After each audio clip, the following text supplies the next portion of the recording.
we're going to learn about the factors that led to the scramble for Africa. So this is a broad unit, but again, it's a broad lesson, but I've narrowed down to this topic, subtopic. Now, the topic is European invasion of Africa and the process of colonization. And then we're going to study particularly the factors that led to the scramble and partition of Africa. So in the previous lessons, we learned about the methods that were used by Europeans to acquire colonies in Africa. We learned about trickery, use of military force, and all other forces possible that the Europeans used to colonize Africa. Now, aside from the military conquest, divide and rule, and every other factor that they used, today we are going to be specific. What are these factors? And the factors are in 4 factions. So we have the social, we have the political, we have the economical, and we have the strategic. Now I'll explain them one in one. I'll explain them in every bit. Why this topic? This topic is a part of paper 2 that in KCSE often falls in section B of history paper 2. So it is a must, it is a part that candidates who are geared towards the examination should be focused in. And we should when learning this topic today, we should be geared towards the specific details. Like for instance, what is partition? Partition is just this art of subdividing. Then scrambling, even at home, if you are very many siblings, you may be scrambling for food, you might be scrambling for power and everything. So there are various factors that made the Europeans to be scrambling for Africa. Run for me the PowerPoint. So these are the factors that led to the scramble. I've mentioned the political, social, economical, and strategic. So I'll start with the political. Yes. So you are going to be focused on the political reasons why the Europeans scrambled and partitioned Africa. Now, there is the unification of Germany. At the time when Otto von Bismarck was the Chancellor of Germany, the Germans had defeated the French in a war called the Franco-Prussian War. Now, unification of Germany happened in that after the Germans had defeated the French and had acquired Alaska and Lorraine provinces, and the various states of Germany had united into one, this steered the nationalism, the rate of nationalism, to hype up within the nation. So this political unification was very, very important of Germany. The next. So the next one is nationalism in Europe. So various various European countries were united in nationalism. How can I explain nationalism in Kenya to give you an instance? And what is nationalism? This is the state of being one in one accord with the country. A country united in one language, one accord, and national philosophy. So most countries of Europe, they were nationalized at this time, and most of them started fighting for their space. They wanted to have a space, at least outside Europe, to ensure that they exercise their power. Yes, the next slide. Run to the next slide. So we have militarism. By the late 19th century, when the scramble and partition of Africa was taking place in the Berlin Conference, so here there were officers that were frustrated. In Europe, generals are awarded their ranks according. Okay. There were the countries that were united. I was explaining militarism. Now, in militarism, in Europe, the generals have to be promoted when they get to war. So you have to fight for you to get a rank in the military. It is unlike our continent, Africa, whereby ranks may just be awarded because of various reasons, but there you have to go to war. Now, the European soldiers especially the junior officers, those of the junior cadets. They wanted to go their countries to venture into Africa so that they could find a space where they could be proactive in war so that they could get and attain their ranks. So I'm through with the major 3 political reasons why the Europeans scrambled and partitioned for Africa. Now, I want us to go to the next, which is the social reasons. I really need the social reasons. Then I'll come back to the economic. Racialism. Now, the Europeans, they had a superior complex, yeah? They viewed Africans with inferiority complex. So they thought that by exercising their rule in Africa, they are going to exact the fact that the Aryan race is superior than the Negro and the Arab races that are predominantly African countries. Then the next one is the settlement of surplus population. And Britain is a master of art in this. If you look at the Great Britain, for instance, if you go to various continents apart from Africa, you go to the United States, where there were almost 50 states were part of the British colony. You go to Australia, you go to Canada, you go to places like Hong Kong. The British used to settle their surplus population in these countries. So to date, predominantly, if you go to such countries such as Australia and New Zealand, which were former colonies of Britain, you'll find that they are majorly, it's the English-speaking people that are there in these countries. So the same they wanted to do with Africa. We will study that. For instance, in the next lessons, you'll study about why Kenya was a settler economy. It was meant that the Europeans were to come to Kenya and they were to settle in Kenya just the way they do in South Africa and they did in Zimbabwe. So they wanted to settle their surplus population. Again, the Industrial Revolution of the 19th century had ensured that there was a not political, but population boom in the population of Europe. So almost all European countries, it was not only Britain, but the French, the Portuguese, all the Western countries that were involved in the Berlin Conference, they wanted to settle their excess population in Africa. Then we also have this one of the abolition of slave trade.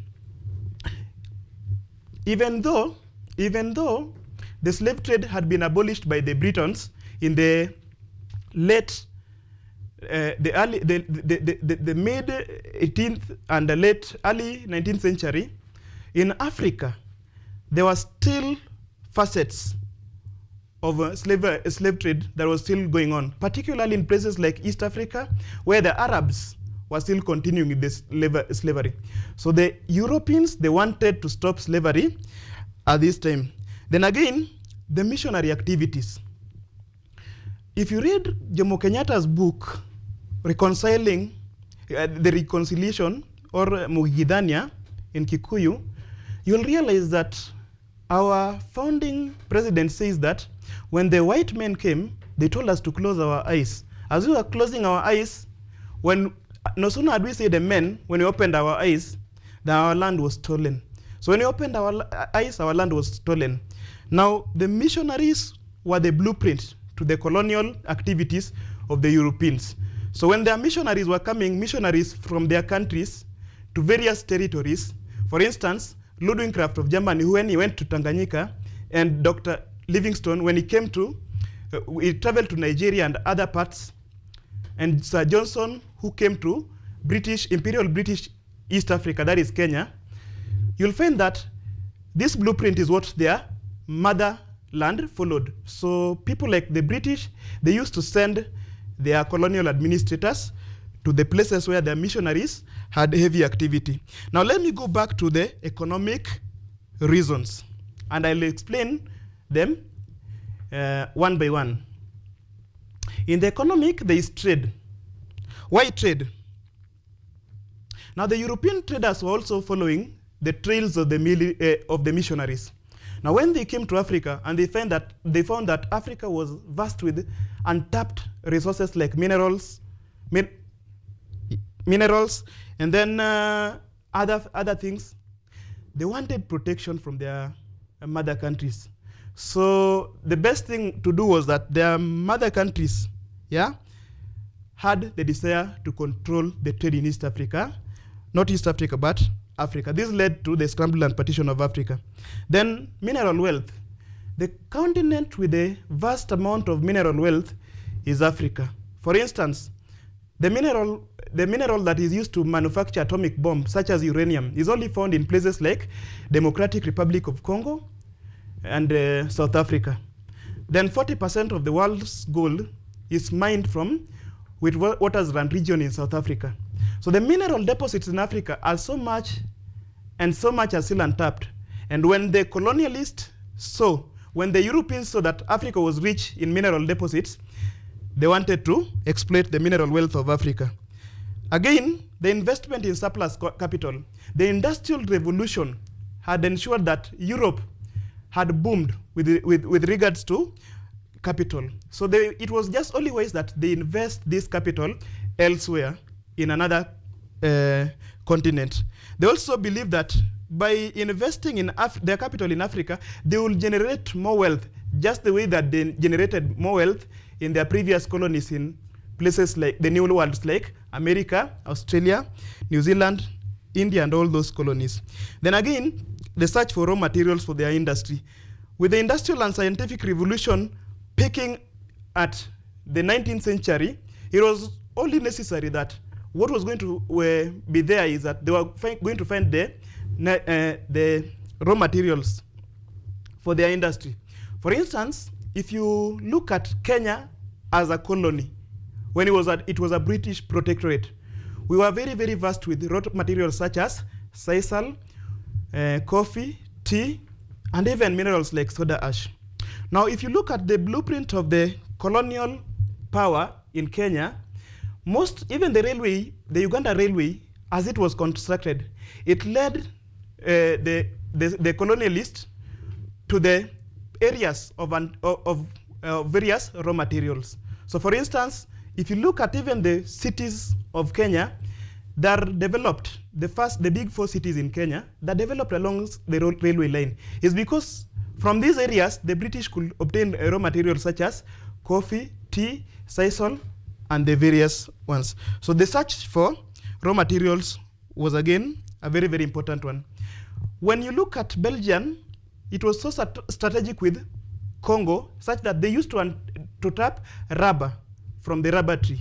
Yes, because Congo is the only country in Africa which produces such material. Other raw materials, industrial raw materials that are also vast in Africa included rubber, I've mentioned that, cotton, cocoa, and tobacco. And the last one in the economic reasons was search for markets. Now, the Industrial Revolution again had ensured that Europe had a lot of raw materials. It had a lot of products.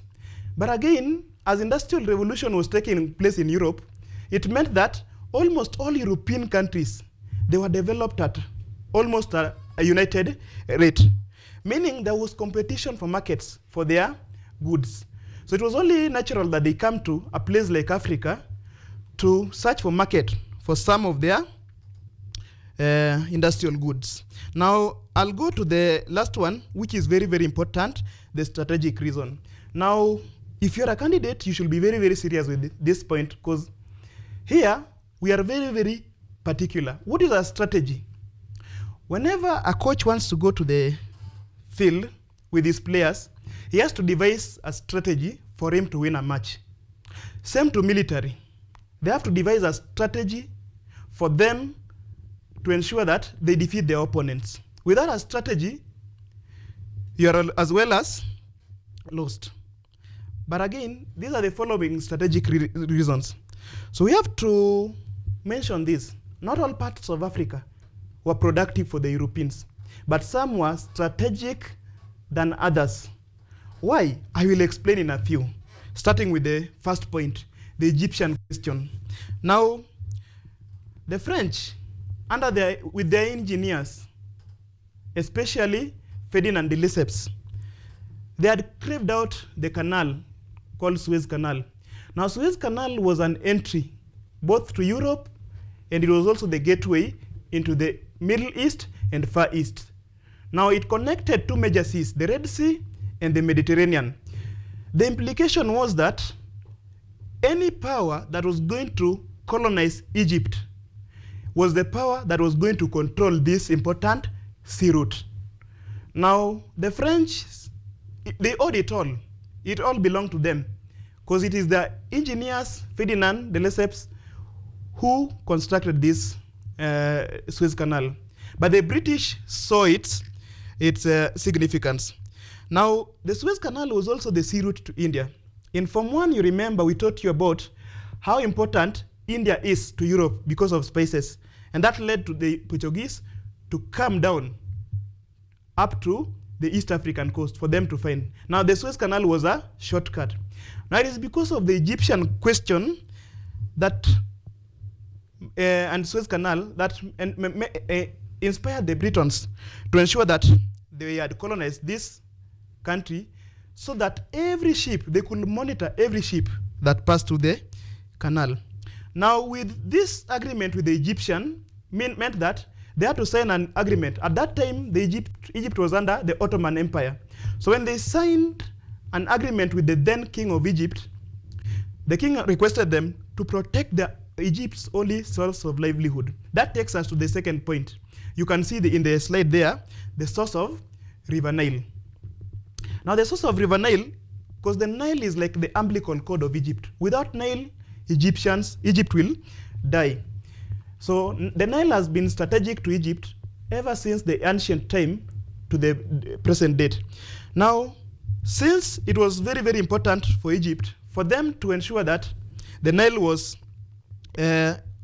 maintained, so Egypt, the British signed an agreement with them to protect, secure all the sources of River Nile. If I were to draw for you the map of Africa,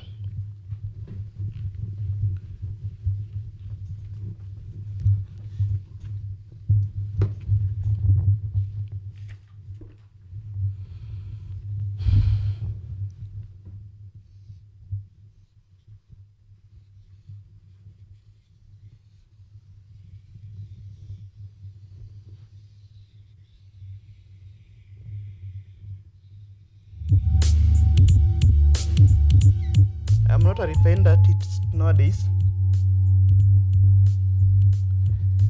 If you look at the various countries which Britain colonized, you'll find that it started with Egypt, then the vast Sudan territory, Uganda, then Kenya, such. So I'll give it a go, something sort of.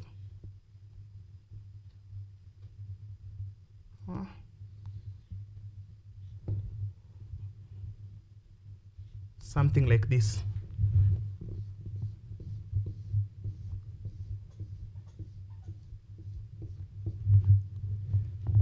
So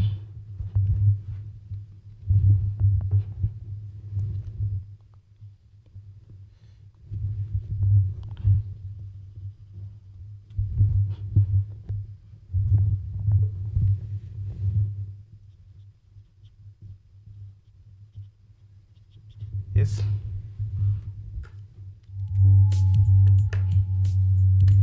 So very fast, this can be our Lake Victoria for a demo. Then this is River Nile.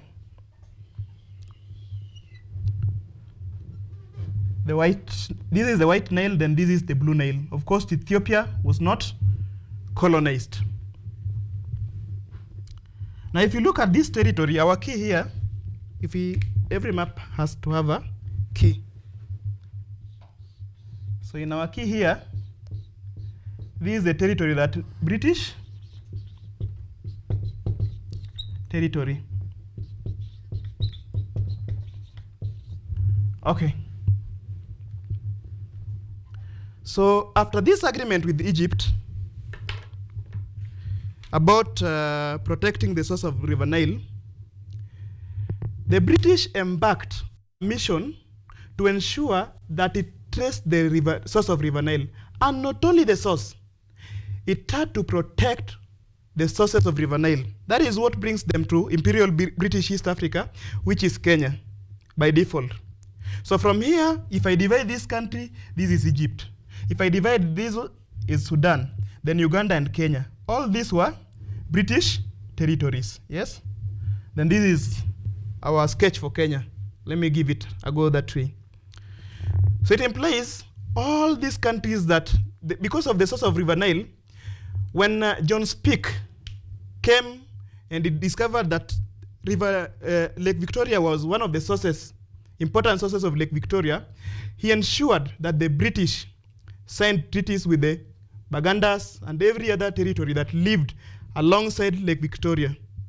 Why a part of like Kenya, which has a smaller, vast amount of, not a vast amount of Lake Victoria? Because most of the rivers that fill Lake Victoria, which is an contributory to the River Nile, is because most of the rivers that drain its waters there are from the Kenyan territory. So by default, this source of Nile ensured that these people colonized that part. Even important countries like French and the Germans, they were also interested in colonizing Uganda. But that, I'll save it for the next lesson. I'll tell you why the British are the people who succeeded in colonizing Uganda, but that is in the next unit. Again, it is not only the Egyptian question, but also the Moroccan question. If you look at the map of Morocco, Morocco is almost touching Spain, yeah? If this is Europe, I'm trying to sketch Europe. There is a Strait of Gibraltar in Morocco. So this part was also strategic because all the ships that go through from the Atlantic Ocean into the Mediterranean pass through this strait. So this is why the French were very, very interested in colonizing Morocco. Let me give the French an X. Yes? Then I put it here in the key. These are the French territories.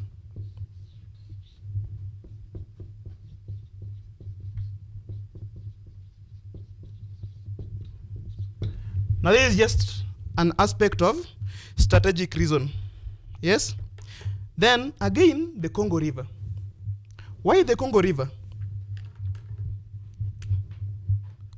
Now, in Africa, I think Congo rivers, there are a lot of rivers that are tributary to the Congo River. Let me explain the Congo River. Most of the rivers in Africa are innavigable, meaning they have falls, they're occasioned with falls, and they're very rough, such that you cannot sail ships in them. So there are very, very few navigable rivers. The only two rivers that are most navigable in Africa are rivers Niger and River Congo. So River Congo became a very important part of the strategic reasons why the Europeans colonized Africa. Why?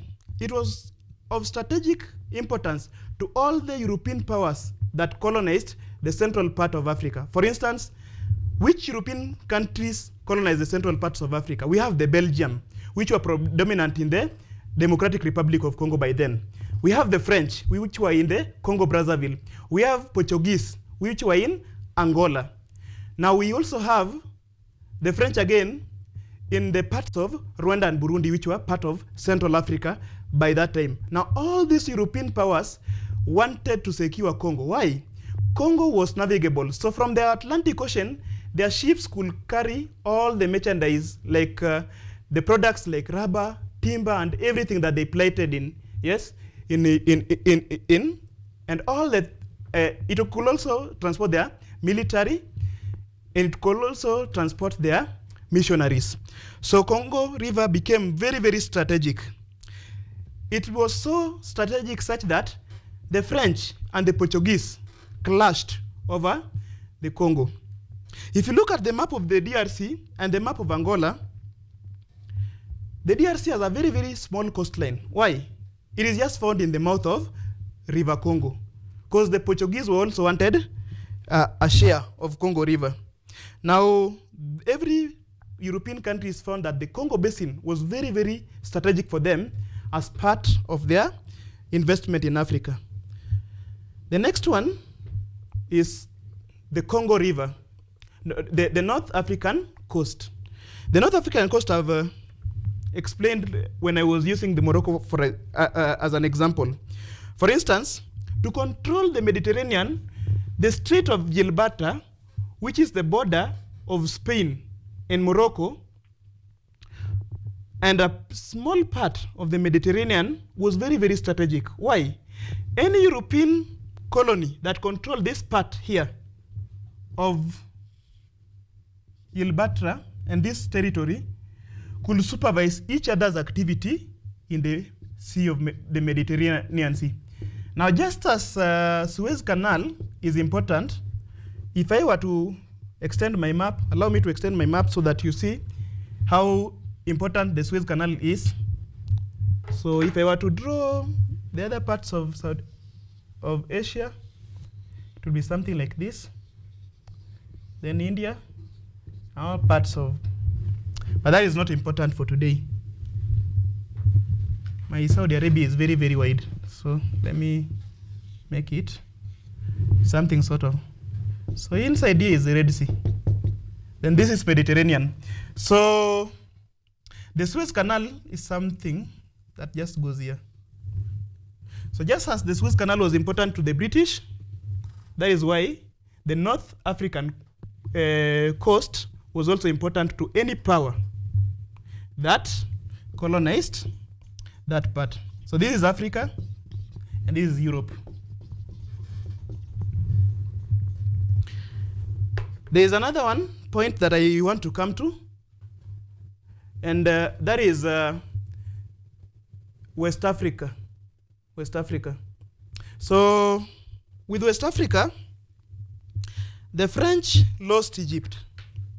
When the French had lost Egypt, it came at a time when Otto von Bismarck was also became more of a diplomat.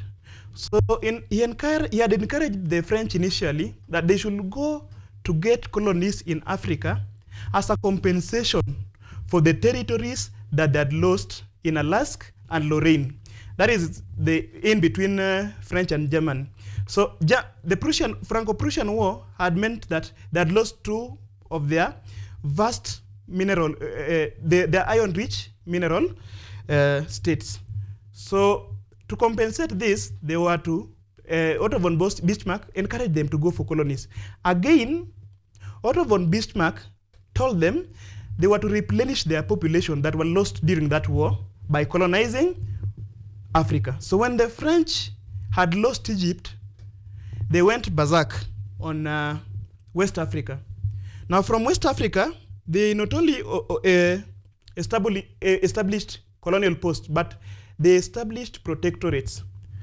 As early as the late 19th century, they had already established a port at Porto Novo, places like Dakar in Senegal, places like Guinea, places like Togo, places like Benin. No, Togo was German. So places like Niger, Mauritania, Burkina Faso, Ivory Coast, and all vast French territories in West Africa. To date, if you look at the composition of the French football national teams, for those who like football, you'll find that their team is composed of various black players of black descent from various, you can even trace their various nationalities. It is because of this, and in fact, it also influenced their policy of administration. So for instance, the French chose assimilation as a policy so that they could assimilate those that they had conquered or colonized in West Africa. So in that regard, they went ahead to colonize West Africa.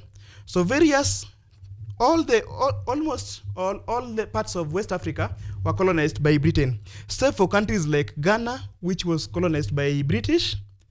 Also Togo, initially colonized by the Germans.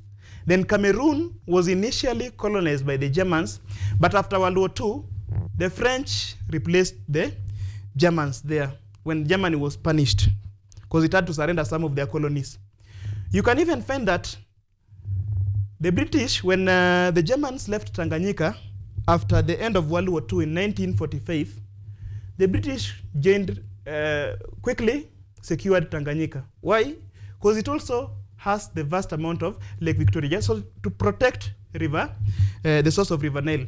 But again, the French, they prefer to take countries in West Africa like Togo and Cameroon. Now, with all this is all I have to say as a summary of this lesson.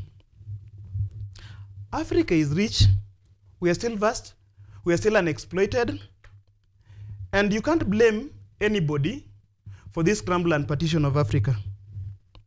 I had a debate on the activities of King Leopold II of Belgium and a debate of the activities of Adolf Hitler later. Yes? Which one of them was an assassin?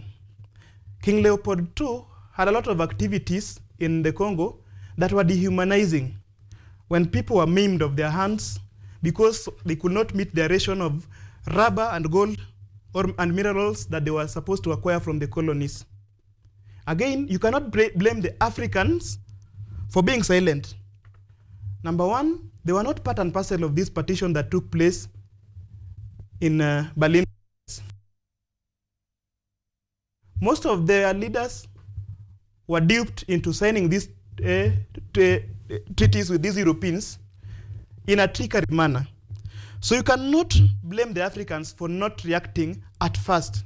Yes? Because the whole scramble and partitioning of Africa happened in Europe, where they were not involved. Not even one African leader was there to represent Africa.